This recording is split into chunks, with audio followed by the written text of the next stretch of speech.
ហើយនៅលើមានសលេងសាប់ទៀតនេះគឺអិចបាសនេះ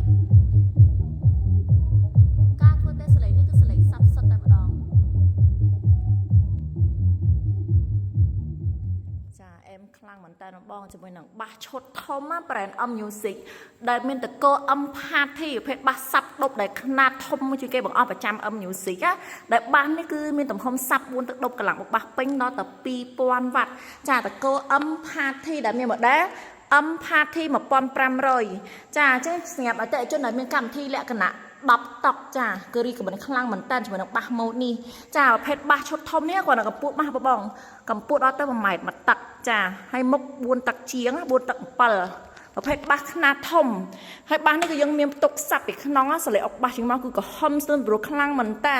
ចាគឺឈុតធំអស់ប្រចាំ Om Music នេះហើយគឺយើងពាក់ជាមួយនឹង style ភ្លើង LED លោកភ្លើងចម្រុះពណ៌រហូតដល់ទៅ10 style អាចបិទបាក់ភ្លើងបានមានជាប់ជាមួយនឹង microphone VIP ជាមួយមួយគូទៀត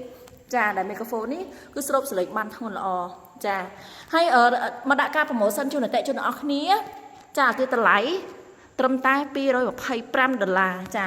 ចឹងស្រាប់តែជនដែលពេញចិត្តសូមរស់រណៈកំងណាប្រភេទបាសម៉ូដនេះចាគឺស្តុកមានអត់ច្រើនទេចឹងស្រាប់តែជននៅភ្នំពេញអាចធ្វើតេស្តសលេងនៅទីតាំងហាងផ្ទាល់ណាទីតាំងហាងគឺនៅលើផ្លូវហាណូយតូមុខធនីគារជាតិចាចង់បង្ហាញបងចឹងនេះខ្នាត4ទឹកដប់